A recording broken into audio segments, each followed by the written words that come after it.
Fondées en 2023, les éditions Cha-Cha-Cha se spécialisent dans la publication de livres adaptés à la réalité des personnes atteintes de troubles cognitifs et de leur entourage.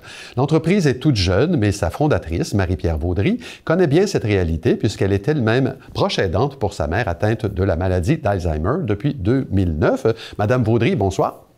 Bonsoir. Bon, vous venez de lancer un 5e ouvrage qui s'appelle « Lucie et son jardin fleuri ». C'est un ouvrage d'une 30aine de pages avec photos, textes très courts, qui se lit, en tout cas pour ma part, en quelques minutes, mais qui contient beaucoup plus de matière que ce qu'on pourrait croire. Expliquez-nous, bon, d'abord, la nature de ce projet-là et d'où vient cette idée d'avoir créé les outils que vous proposez. En fait, ça fait maintenant plusieurs années donc que je travaille avec des spécialistes de la santé, dont des orthophonistes, neuropsychologues et plusieurs autres gériatres.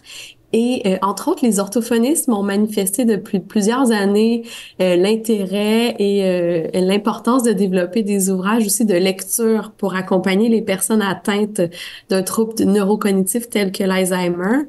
Et aussi, moi, comme proche aidante, ma mère qui avait l'habitude de lire un roman par semaine, et rapidement, je l'ai vu qu'elle n'était plus capable de faire cette activité-là, ce passe-temps-là qu'elle adorait.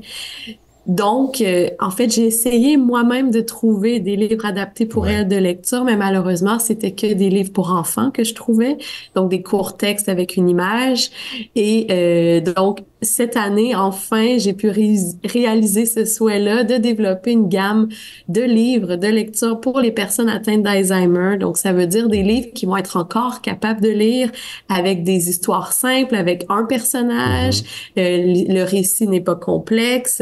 Donc, ils vont vraiment réussir là, à retrouver ce goût et cette envie de lecture-là. Oui. Donc, non seulement ils peuvent les lire eux-mêmes, mais ce sont des livres qui offrent aussi une possibilité d'interaction là, entre le proche aidant et la personne aidée.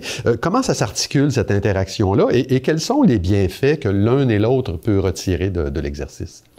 Et en fait, malheureusement, les visites souvent deviennent de plus en plus difficiles à faire quand on va visiter quelqu'un qui a l'Alzheimer. Donc, parfois, on va perdre patience, on saura pas quoi faire, la personne va nous répéter plusieurs fois la même chose. Donc, les ouvrages permettent d'initier une activité et de passer un bon temps ensemble malgré la maladie. Donc, de reconnecter avec la personne à travers des thèmes culturellement significatif pour la personne. Donc, on a un ouvrage sur l'Expo 67, un ouvrage sur des voitures d'époque, Lucie et son jardin fleuri sur une femme qui a un jardin et qui fait plusieurs choses avec ses fleurs. Donc, on peut, en fait, selon l'intérêt de la personne, on peut lire ces ouvrages-là en reconnectant. Et aussi, on propose à la fin du livre des questions pour l'activité dure en soi entre 15 et 30 minutes pour la lecture, mais chaque page, on met des questions pour pousser plus loin là, l'activité, pour que ensemble on se pose des questions. Quelle fleur préférais-tu, ou je nomme des questions comme ça, donc qui va nous permettre de faire une activité plus longue et de reconnecter ensemble et de parler de différentes choses, et aussi stimuler la personne qui a l'Alzheimer, donc maintenir sa lecture, mais aussi favoriser sa mémoire à long terme en rappelant des souvenirs. On appelle ça de la réminiscence. Donc c'est ce qu'on veut là, avec nos livres. On veut que les proches reconnectent ensemble, et on veut maintenir les capacités de la personne qui a l'Alzheimer le plus longtemps possible. C'est par un concours de circonstances malheureux que vous êtes devenue éditrice, Madame Vaudry. La maladie de votre mère a complètement redessiné votre parcours de vie, votre parcours professionnel. Vous complétez même en ce moment une maîtrise en gérontologie. Est-ce que vous étiez déjà sensible à cette réalité-là? Pas autant. Non, bien sûr, non, pas autant. Il y a 15 ans maintenant, ma mère, donc, elle était diagnostiquée avec l'Alzheimer précoce. Comme de nombreuses familles, ça a bouleversé notre quotidien, à nous et bien sûr à ma mère, évidemment.